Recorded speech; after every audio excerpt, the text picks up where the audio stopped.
এবং এত খবরের মধ্যে দিল্লি থেকে নজর কিন্তু আজকে আমাদের সরছে না, কারণ আজকে দিল্লির রামলীলা ময়দানে ইন্ডিয়া জোটের মেগা র্যালি রয়েছে। কেজরিওয়াল এবং হেমন্ত সোরেনের গ্রেফতারি, কংগ্রেসের একের পর এক অ্যাকাউন্ট ফ্রিজ হয়েছে, আয়কর নোটিশের প্রতিবাদ, এই সমস্ত বিষয়গুলো নিয়ে আজকে এই র্যালি।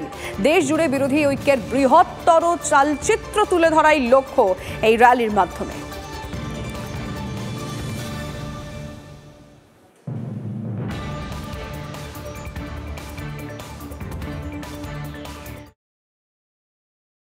মমতা বন্দ্যোপাধ্যায়, অভিষেক বন্দ্যোপাধ্যায় তারা কেউ থাকছেন না।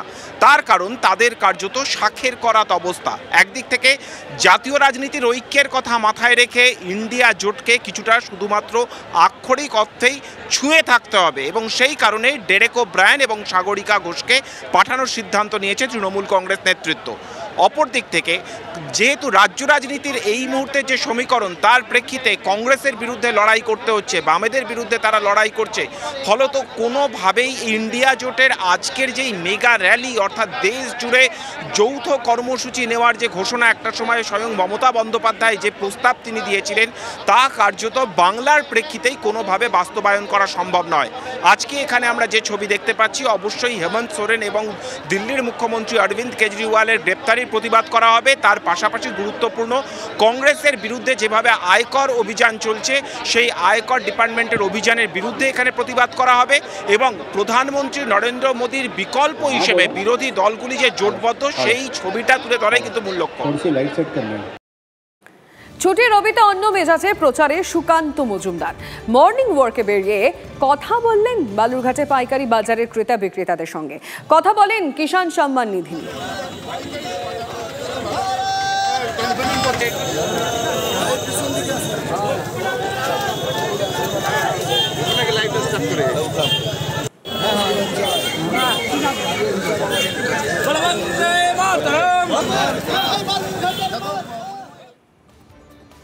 রবিবাসরীয় প্রচারে কলকাতা দক্ষিণের বাম প্রার্থী সায়রা হালিম পাহাড়পুরে জনসংযোগ করলেন। বহুতল ভেঙে পড়া বেআইনি নির্মাণ নিয়ে সরব হলেন সায়রা। কনস্ট্রাকশন, বালু, সিমেন্ট যা বিজনেস যা চলছে ওটা অ্যাড্রেস করতে হবে। আপনি তো দেখেছেন গার্ডেন রিজে 12 জন মারা গেছে। So there are a lot of issues here in the local corporation. So ওইগুলো ইস্যুসকে অ্যাড্রেস করতে হবে। একটু ডেঞ্জারাস, এতগুলো মারা গেছে মানুষের। So we have to address the very adverse effects of the illegal construction. কেমন সমর্থন পাচ্ছেন? অনেক অনেক, আপনি তো দেখছেন রিঅ্যাকশনস, তো আপনি দেখছেন মানুষের তো চাই পরিবর্তন চাই। যে সায়রা শাহ হালিম তিনি 133 নম্বর ওয়ার্ডে একেবারে অলিগলিতে ঢুকে পড়েছেন, মানুষের কথা শুনছেন, মানুষকে কথা বলছেন, এবং এই এলাকায় যেহেতু বেআইনি নির্মাণটা একটা অন্যতম বড় ইস্যু, তাই সেই বেআইনি নির্মাণ রোখার জন্য তিনি উদ্যোগী হবেন। ক্যামেরা চাঁদমিয়ার সঙ্গে সুজয় পাল, টিভি 9 বাংলা, কলকাতা। তবে আজকে ছুটির রবিতে জনসংযোগে কীর্তি আজাদ দুর্গাপুর বর্ধমানে হেঁটে প্রচার তৃণমূল প্রার্থীর, কথা বললেন পথ চলতি মানুষের সঙ্গে।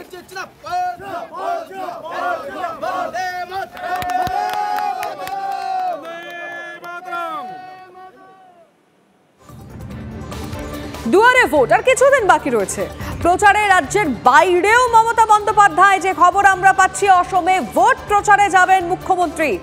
17 এপ্রিল তিনি যাচ্ছেন, 2টি নির্বাচনী জনসভা করবেন। এবার অসমের 2টি আসনে লড়ছে ঘাসফুল। 17 এবং 18 এপ্রিল 2 দিন অসমে থাকবেন মুখ্যমন্ত্রী, প্রচার করবেন। আমরা এই বিষয়ে আরো একটু ডিটেলে জানার চেষ্টা করি। সৌরভ গুহ রয়েছেন। সৌরভ, শুধুমাত্র কি অসমেই যাচ্ছেন? দেখো, উত্তরবঙ্গ সভা তিনি করবেন, এবং তারপরেই যেটা আমরা জানতে পারছি 17 এবং 18 এপ্রিল তিনি যাচ্ছেন আসামে। অসমে যেমন আমরা জানি যে 4টি আসনে প্রতিদ্বন্দ্বিতা করছে তৃণমূল কংগ্রেস, এবং সেখানে 2টি জনসভা করবেন মমতা বন্দ্যোপাধ্যায়। এর আগেও রাজ্যের বাইরে বিধানসভা নির্বাচনে প্রতিদ্বন্দ্বিতা করেছে তৃণমূল কংগ্রেস, তবে লোকসভা নির্বাচনে অসমে প্রতিদ্বন্দ্বিতা করছে তৃণমূল কংগ্রেস, এবং তাকে কেন্দ্র করে মমতা বন্দ্যোপাধ্যায়ের জনসভা, সেখানে বিজেপি শাসিত রাজ্য, নিঃসন্দেহে রাজনৈতিকভাবে তাৎপর্যপূর্ণ। ধন্যবাদ সৌরভ।